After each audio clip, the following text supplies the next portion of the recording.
महाजनपद प्राचीन भारत में राज्य या क्षेत्रीय इकाइयों को कहा जाता था, जो लगभग 6वीं शताब्दी ईसा पूर्व से 4वीं शताब्दी ईसा पूर्व के बीच अस्तित्व में थी।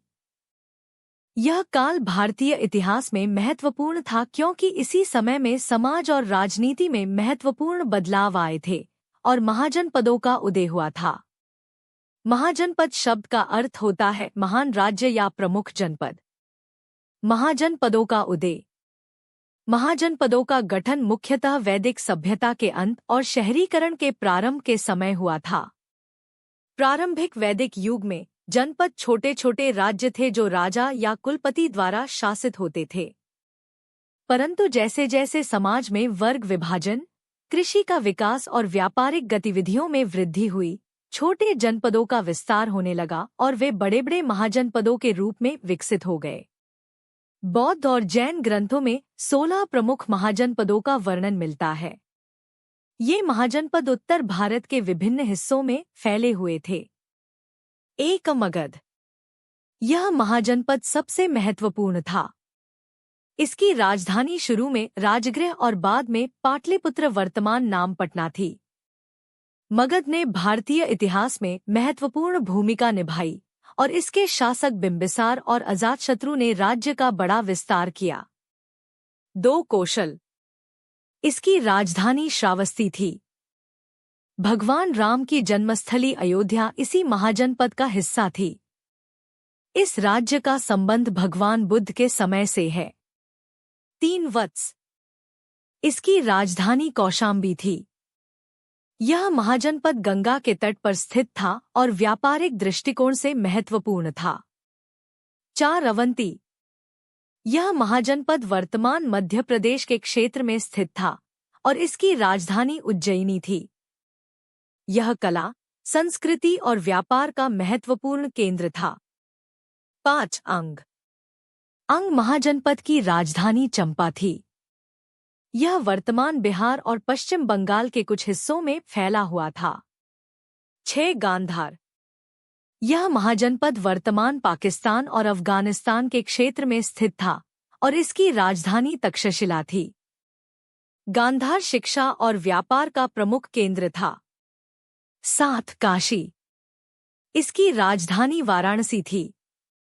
काशी एक धार्मिक और सांस्कृतिक केंद्र के रूप में विख्यात था और यह स्थान आज भी हिंदू धर्म के लिए पवित्र है। 8 कुरु। यह महाजनपद वर्तमान हरियाणा और दिल्ली के क्षेत्र में स्थित था और इसकी राजधानी इंद्रप्रस्थ वर्तमान नाम दिल्ली और हस्तिनापुर थी। कुरु वंश महाभारत के नायकों के लिए प्रसिद्ध है। 9 पांचाल। इसका क्षेत्र उत्तर प्रदेश के पश्चिमी और मध्य भाग में फैला हुआ था और इसकी राजधानी अहिच्छत्र और कामपिल्य थी। पांचाल भी वैदिक काल में महत्वपूर्ण महाजनपद था। 10 शूरसेन। इसकी राजधानी मथुरा थी। शूरसेन महाजनपद यमुना नदी के तट पर स्थित था और कृष्ण की लीलाओं के लिए प्रसिद्ध था। 11 मल्ल। यह एक गणराज्य था जहां लोगों की सभा द्वारा शासन किया जाता था।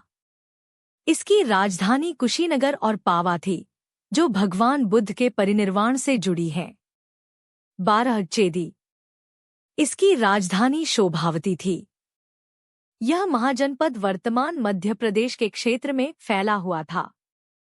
13 वज्जी।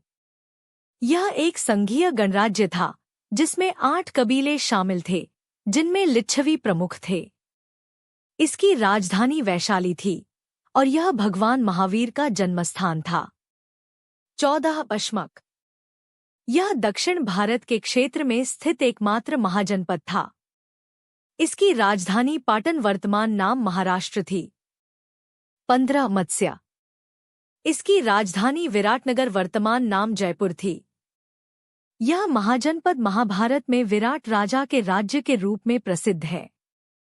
16 कंबोज। यह महाजनपद वर्तमान अफगानिस्तान और उत्तर पश्चिमी भारत के क्षेत्र में स्थित था। कंबोज व्यापार और सैन्य कौशल के लिए जाना जाता था। महाजनपदों की विशेषताएं। राजनीतिक संरचना। महाजनपदों की राजनीतिक संरचना विविध थी। कुछ महाजनपदों में राजशाही शासन था, जहां एक राजा या सम्राट का शासन होता था, जैसे मगध और कौशल। वहीं कुछ महाजनपद गणराज्य थे, जहां निर्णय जनसामान्य की सभा द्वारा किए जाते थे, जैसे मल और वज्जी। धार्मिक महत्व। इस समय बौद्ध धर्म और जैन धर्म का उदय हुआ।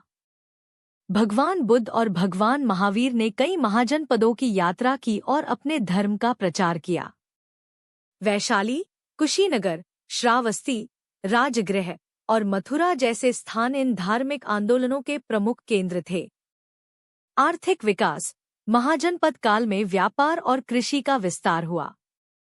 नदी किनारे बसे ये राज्य व्यापारिक मार्गों के निकट थे, जिससे व्यापार और आर्थिक समृद्धि को बढ़ावा मिला। इस समय लोहे के उपयोग में भी वृद्धि हुई, जिससे खेती और शस्त्र निर्माण में प्रगति हुई। सैन्य शक्ति। कई महाजनपदों ने अपनी सैन्य शक्ति को बढ़ाया और पड़ोसी राज्यों को जीतने की कोशिश की। मगध ने इस क्षेत्र में सबसे ज्यादा सफलता प्राप्त की और बाद में यह क्षेत्र मौर्य साम्राज्य के उदय का कारण बना। महाजनपदों का पतन। महाजनपदों के बीच संघर्ष और सत्ता प्राप्ति की होड़ चलती रही। इस प्रतिस्पर्धा में सबसे सफल राज्य मगध था, जिसने धीरे धीरे अन्य महाजनपदों को पराजित करके एक विशाल साम्राज्य की स्थापना की। अंततः मगध की विजय के साथ मौर्य साम्राज्य का उदय हुआ और महाजनपदों की स्वतंत्र सत्ता समाप्त हो गई। Thank you for watching Niksu Info. Please subscribe and follow for further videos.